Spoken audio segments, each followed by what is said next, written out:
오늘은 하나님이 나를 찾으실 때까지 인내하며 순종하자, 이런 주제로 말씀을 드립니다. 하나님이 나를 찾아오신다. 내 마음을 만져주시고 내 삶을 인도하시고, 하나님이 나를 찾아오실 때는 좋은 것을 주시려고 찾아오시는 것이지요. 내 힘으로 안 되고 내 노력으로만 안 되니까 우리에게는 하나님의 찾아오시는 은혜가 필요합니다. 그래서 오늘 하나님이 사라를 찾아오셨는데, 나를 찾아오시기까지 우리도 인내하며 순종하자, 이런 말씀이지요. 자, 인내하며 순종한다, 이것은 1인자의 모습이 아니고 드러나지 않는 2인자의 모습이지요. 이름 없이 빛도 없이 그림자처럼 묵묵히 자기 자리를 지키는 사람, 그 사람이 2인자지요.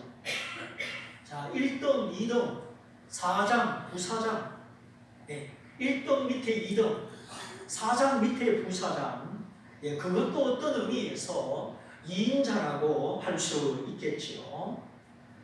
그러나 성경이 말하는 2인자는 덩수를 떠나서, 지위를 떠나서 누군가의 곁에서 섬기는 사람을 말합니다.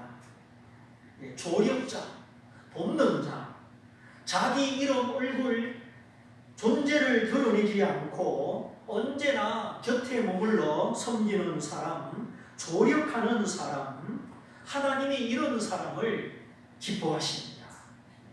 근데 보통은 1등이 되라고 하고 금메달을 따라고 하고 장이 되라고 하지요. 그래서 2등이 되면은 왠지 만족감이 없습니다. 금메달이 아니라 은메달을 따면 그것도 대단한 건데 아쉬워하고 얼굴을 들지 못합니다.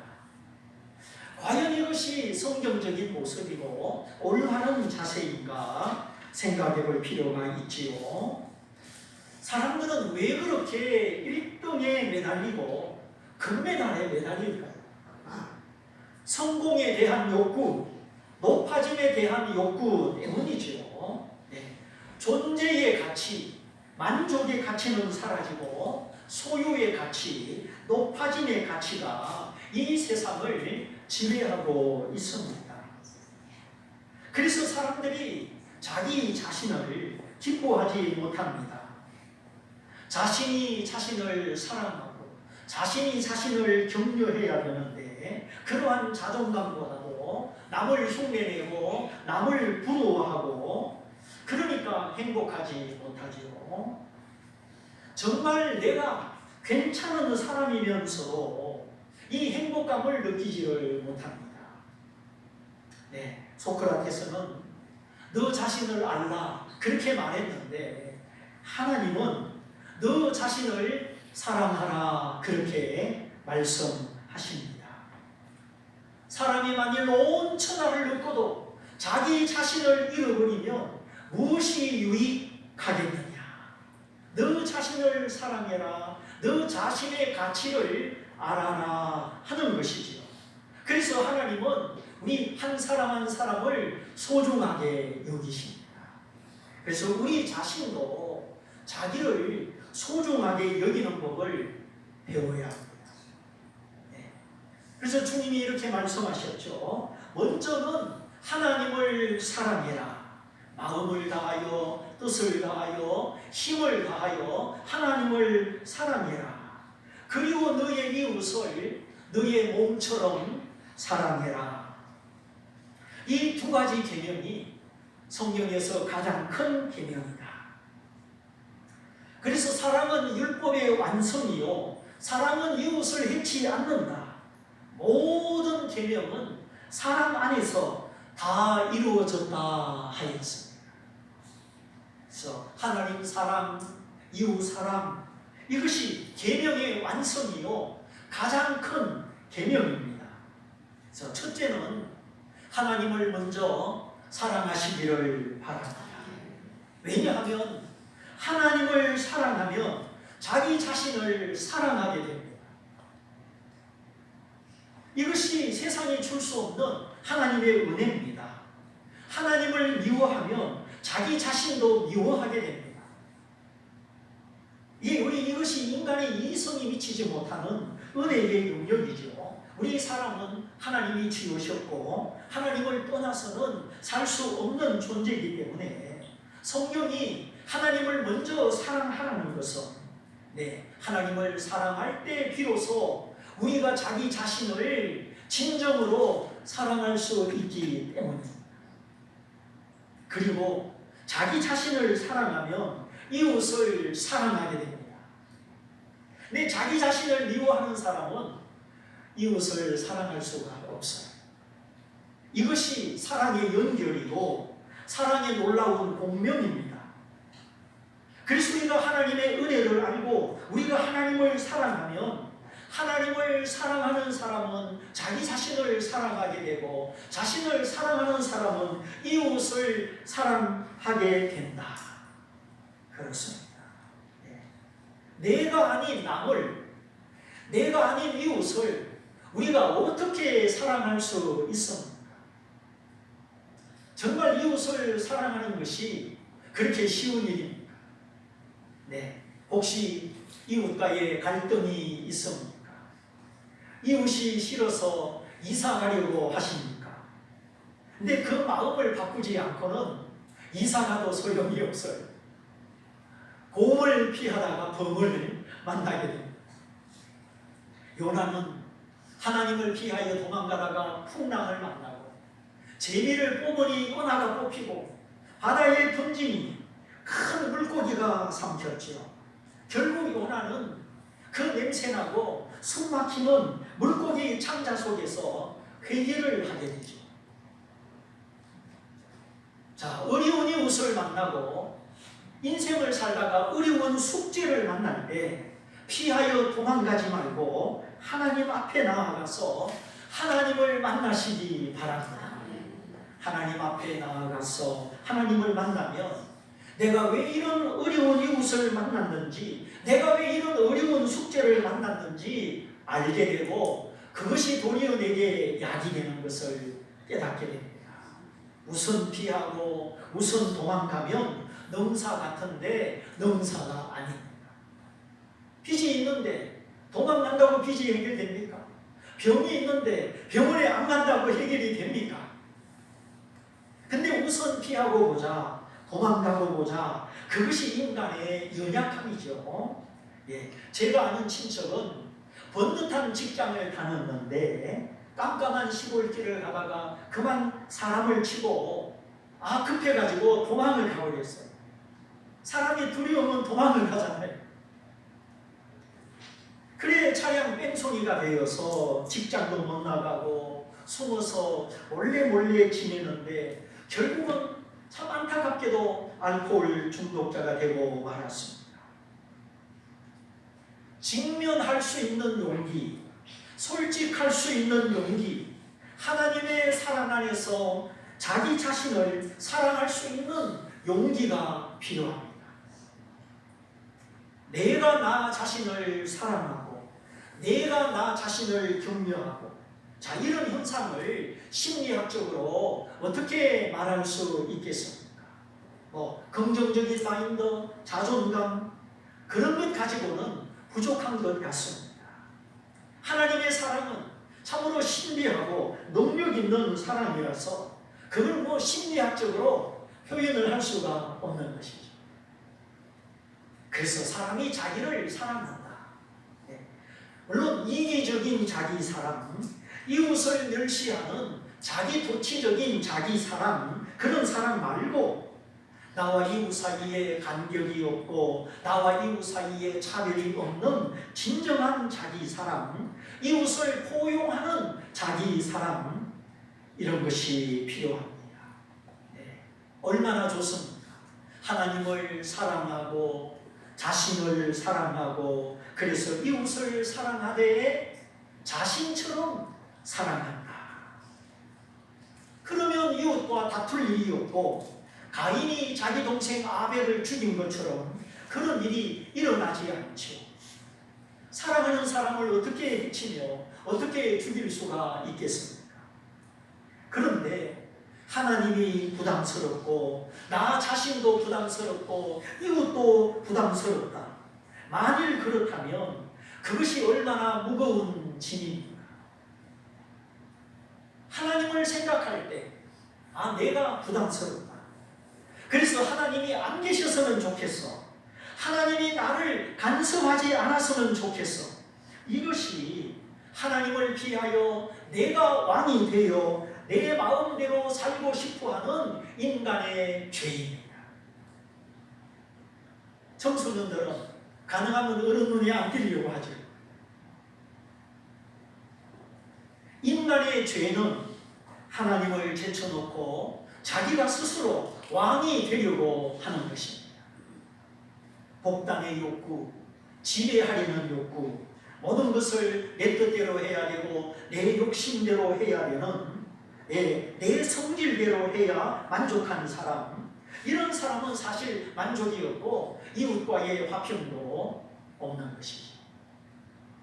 그래서 믿음이 뭐냐? 하나님을 부담스럽게 생각하지 않고 하나님을 사랑하는 것이요, 하나님을 가까이 하는 것이요, 하나님을 선한 분이라고 믿는 것입니다.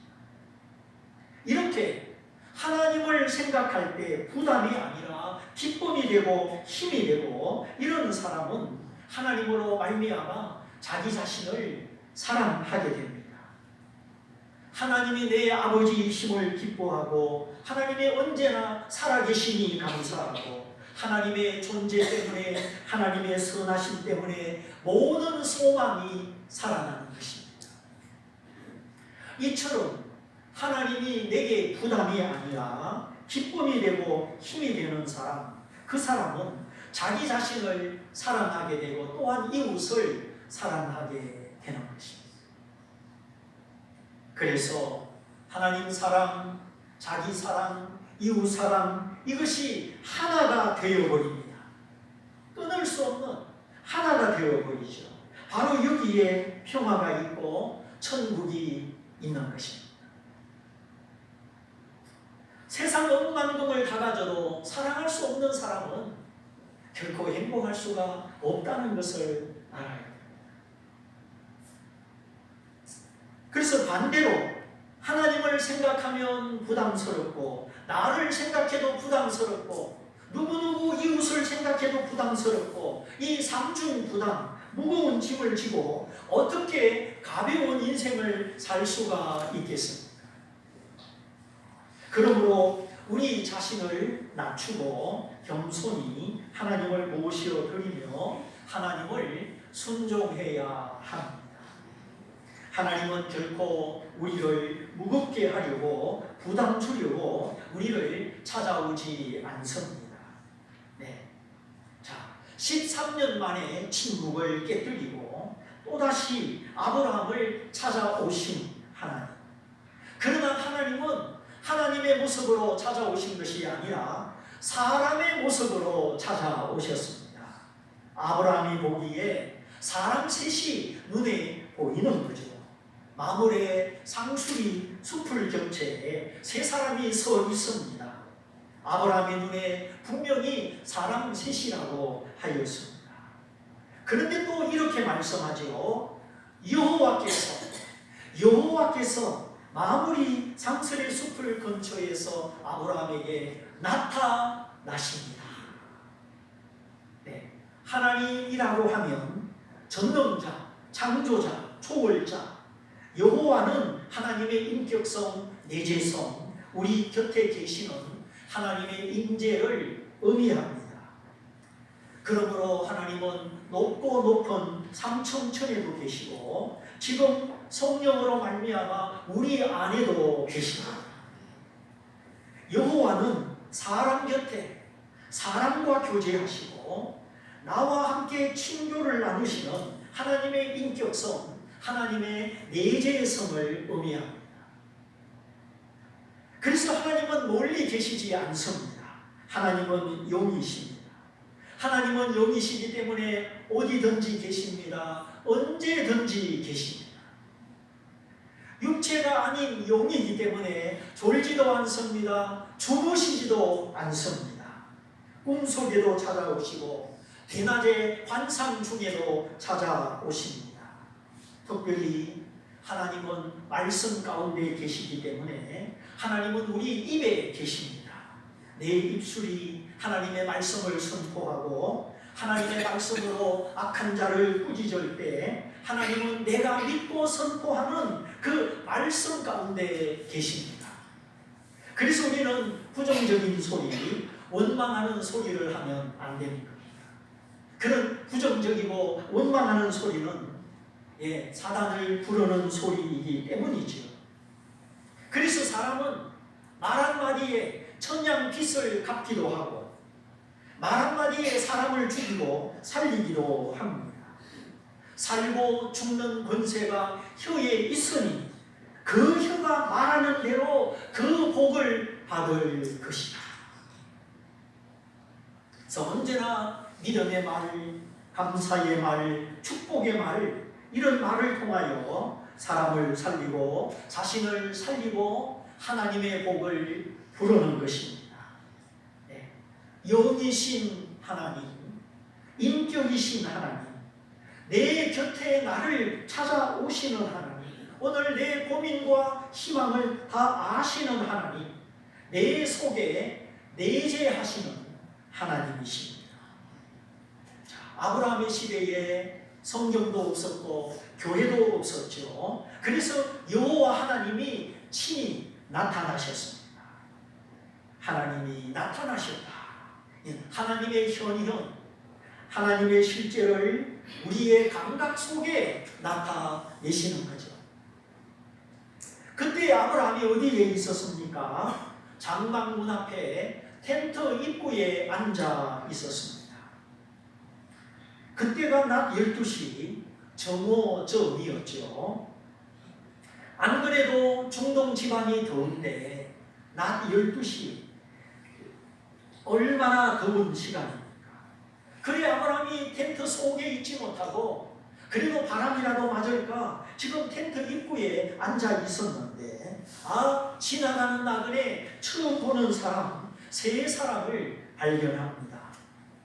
그런데 아브라함이 이 사람들을 보자마자 곧 일어나서 달려가서 몸을 땅에 굽혀 영접하였다 하였습니다.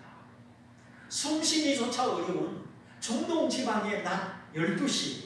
근데 아브라함은 곧 일어났습니다. 여기 곧이라는 말은 망설이지 않았다는 것이죠. 꼼짝하기 싫은 낮 12시. 누가 네 집 앞을 지나가나? 물이라도 한 잔 달라고 하면 어떡하나? 귀찮다. 못 본 채 하자. 그게 아니라 주저없이 달려나갑니다. 망설이지 않고 자원하는 마음으로 달려가는 것이죠. 기꺼이 원하는 마음, 그게 자원하는 마음입니다. 덩 떠밀려서가 아니라 내가 원하여서 쉬고 있는 자리, 편안한 자리, 내 자리를 버리고 나그네를 향하여 달려나가는 것입니다. 그리고 몸을 땅에 굽힙니다.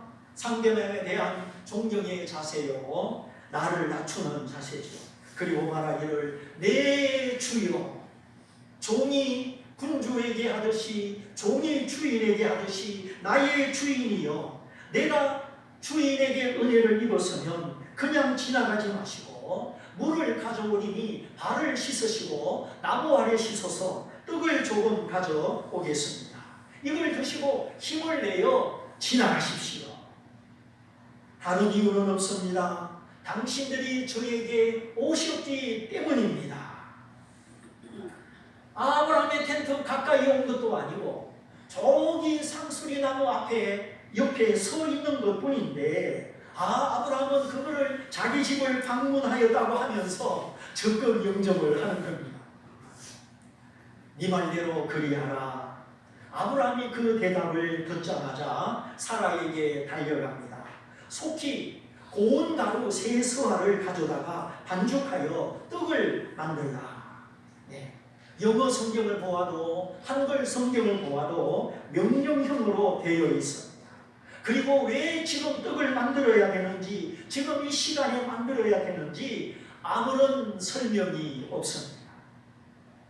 자, 신랑이 퇴근하고 집에 왔는데 친구들을 가득 데려왔습니다. 한마디 말도 없이 데려왔습니다.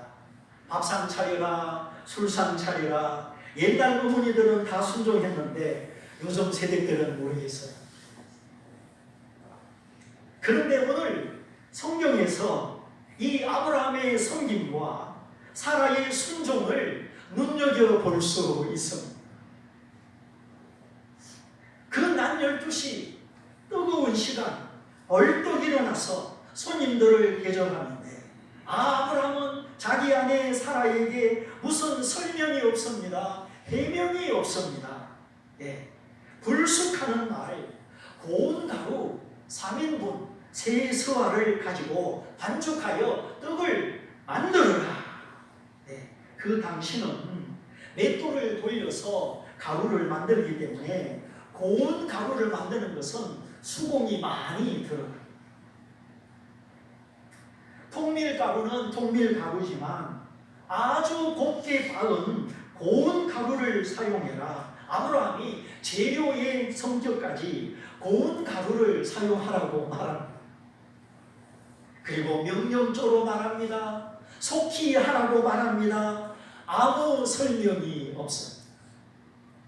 자, 이런 상황에 사라의 태도는 어떻습니까?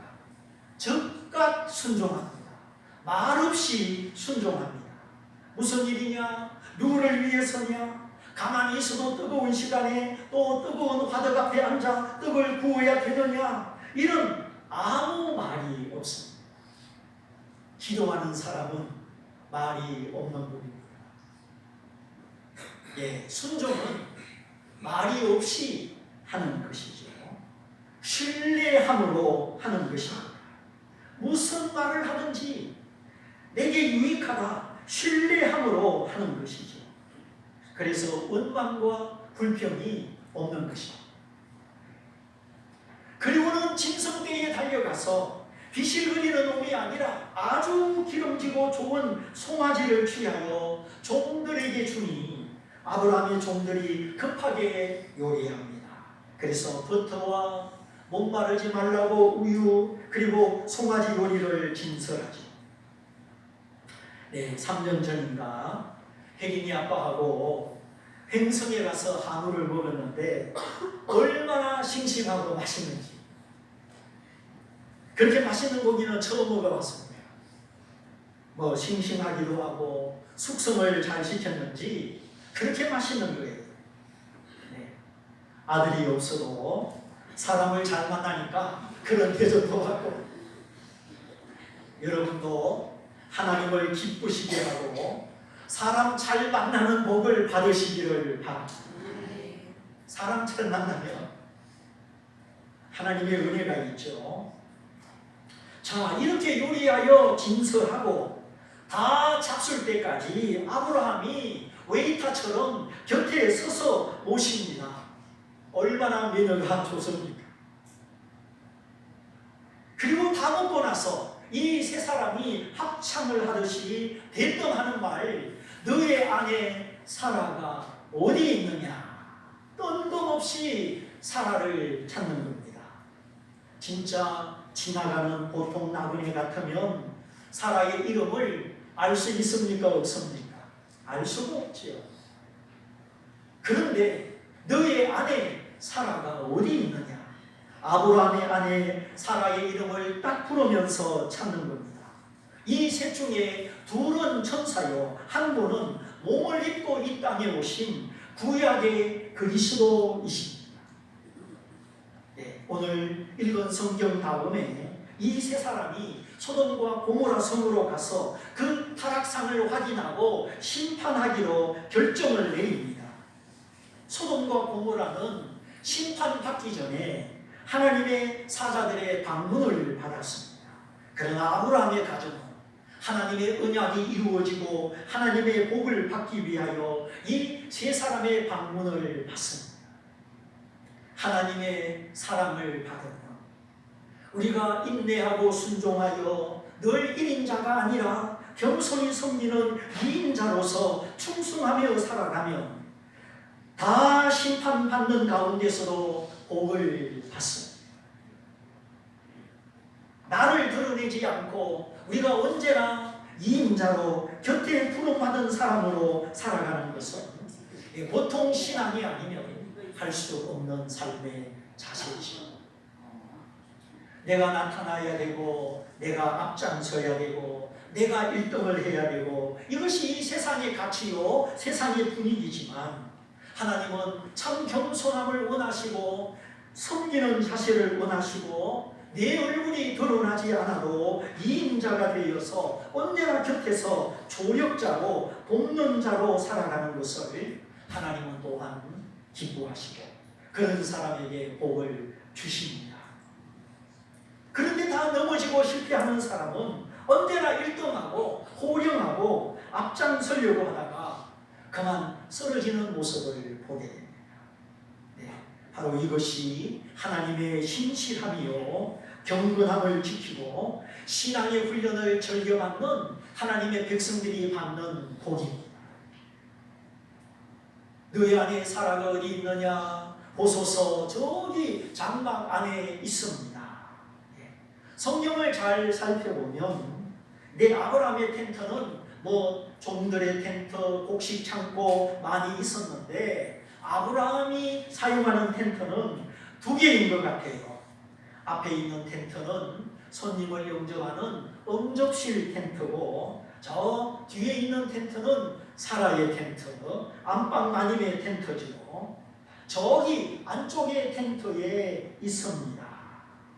그러자 셋 중에 한 사람이 이렇게 말하죠. 기한이 이를 때에 내가 정녕 너에게로 돌아오리니 너의 아내 사라에게 아들이 있으리라. 자, 지금 이 시간부터 1년 뒤에 내가 너에게로 돌아와서 너의 아내 사라가 아들을 얻게 될 것이다. 그동안 많은 믿음의 훈련과 시련을 통하여 드디어 하나님의 약속이 현실화되는 그 때가 다가오고 있는 것이죠. 아브라함은 마음의 할례를 받았기 때문에 지나가는 나그네를 극진히 최상으로 대접하는 마음의 여유, 섬김의 여유를 갖게 되었습니다. 사람이 사람을 섬기고 대접하는 것은 돈이 많고 적고 돈의 문제가 아니지요. 이건 마음의 문제요, 여유의 문제입니다.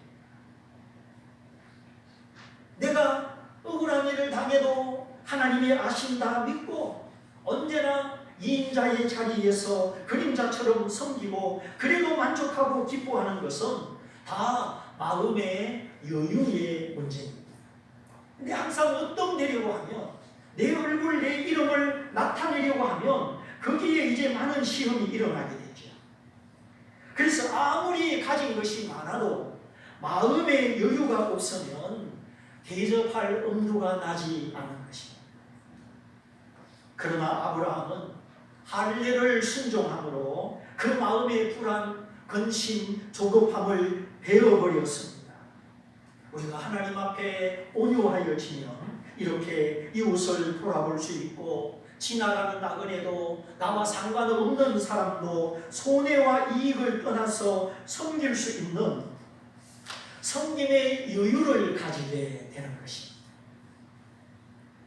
이 여유 안에 얼마나 많은 자유와 하나님의 은혜가 있는지 모르죠. 그러므로 부디 조급하지 말고 내 마음, 내 생각을 하나님께 드려서 넉넉하신 하나님 때문에 줄 수 있는 여유, 섬길 수 있는 여유, 이런 마음의 여유를 가지시기 바랍니다.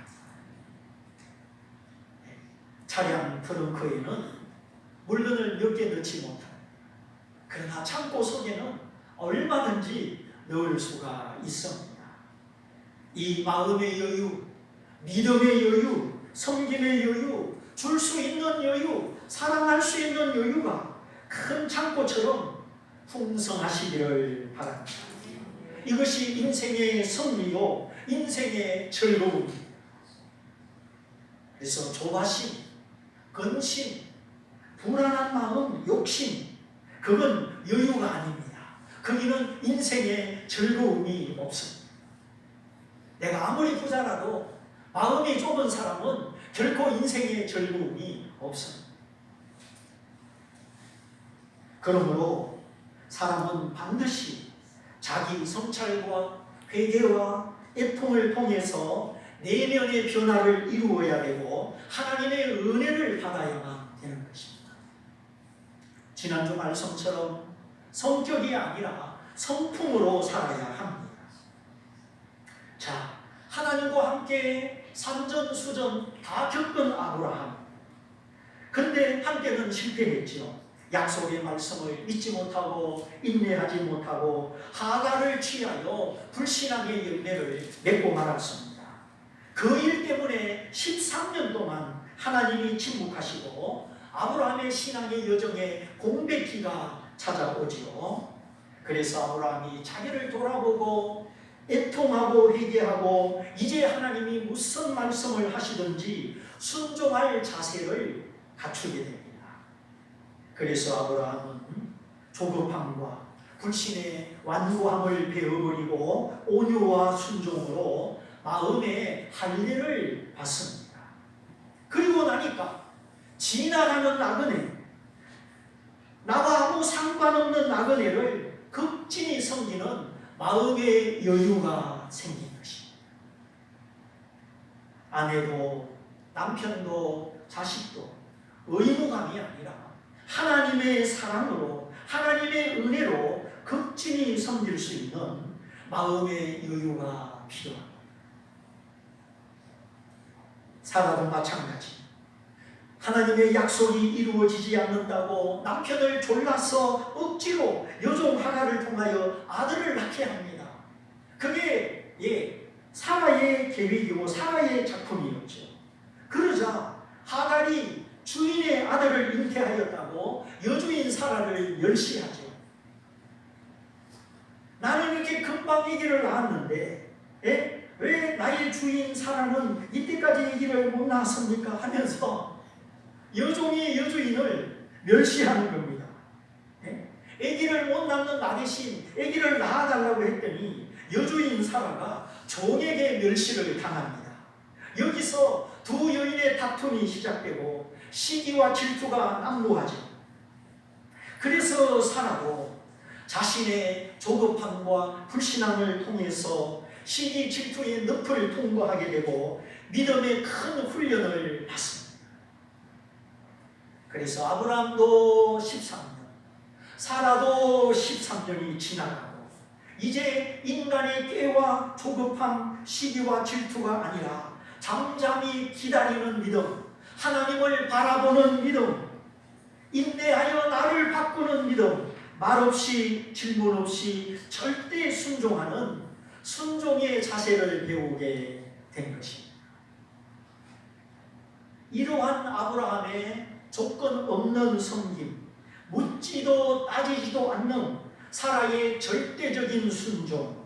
그래서 하나님이 천사들과 함께 사람의 몸으로 찾아오시고 사라가 어디 있느냐 물으시면서 내가 다시 오리니 기한이 되면 아들을 얻으리라. 그때가 아브라함의 나이가 99세요 사라의 나이가 89세였습니다. 남자의 능력이 다 지나가고 사라의 경수가 끊어졌는데 하나님 편에서 창조의 능력으로 주권적인 은혜를 베풀어 아들을 얻게 하십니다. 저 안쪽 장막에서 그 말을 들은 사라 어떻게 응답했습니까? 속으로 피식 웃으면서 내가 늙었으니 어찌 그런 일이 있으리요? 어찌 낙이 있으리요? 저기서 들려오는 주님의 말씀을 믿지 못하고 쓴 웃음, 불신의 웃음을 지었지요.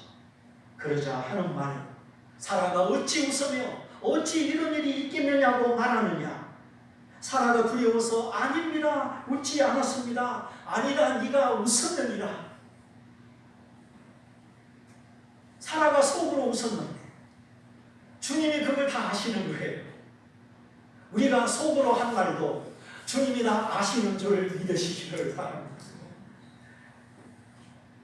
이 사라의 부족한 믿음에도 불구하고 하나님은 잉태의 능력으로, 출산의 능력으로 다시 찾아오셔서 약속의 말씀을 이루시고 노년의 아들을 얻게 하셨습니다. 하나님이 아브라함의 가정에 큰 즐거움을 주셨어요. 사라는 선 웃음, 내가 지금까지 아들 없는 엄마로 이렇게 할머니가 되도록 살아왔는데 하는 심정으로 선 웃음을 짓고 불신의 웃음을 지었지만 하나님은 사라에게 기쁨의 웃음을, 즐거움의 웃음을 주셨습니다. 그 이유는 사라가 지금까지 아브라함과 함께 믿음의 걸음을 걸었기 때문입니다. 말없이 내조하고 섬기는 아내로서 드러나지 않는 이인자, 그러나 아브라함 곁에서 섬기고 주인처럼 순종하는 사라였습니다. 사람은 한 번 실수하면 지금까지 자란 9가지를 잊어버립니다. 그러나 하나님은 우리가 실수해도 그동안 자란 것을 기억하여 주십니다. 그러므로 실패해도 때로는 넘어져도 낙심하지 말고 계속 믿음의 길을 걸어가셔야 합니다. 하나님이 내가 걸어가는 그 믿음의 길을 다 기억하시고 때가 되면 찾아오시고 때가 되면 은혜를 베풀어 주시기 때문입니다. 오늘 내 형편으로 낙심하지 말고 한 걸음 한 걸음 믿음으로 걸어가시기를 축복합니다. 우리가 주님을 섬길 때 이름이 나지 않고 표도 나지 않고 언제나 그림자처럼 이인자처럼 섬길 때 주님은 그것을 기억하십니다. 아무도 알아주지 않는구나, 사람은 바빠서 그럴 수 있지만 주님은 기억하십니다. 사라를 찾아오신 하나님, 그의 쓴 웃음을 기쁨의 웃음으로 바꾸어 주신 하나님, 그 하나님을 믿고 이제 조급함을 뛰어넘고 질투를 뛰어넘어서 설명 없이 말하고 명령조로 말해도 사라처럼 말없는 순종을 통해서 하나님이 알아주시고 하나님이 기쁨 주시는, 하나님 때문에 웃고 하나님 때문에 승리하는 우리 모두가 되시기를 주님의 이름으로 축원드립니다. 축원드립니다. 우리 말씀을 붙잡고 한 목소리로 기도하기 원합니다.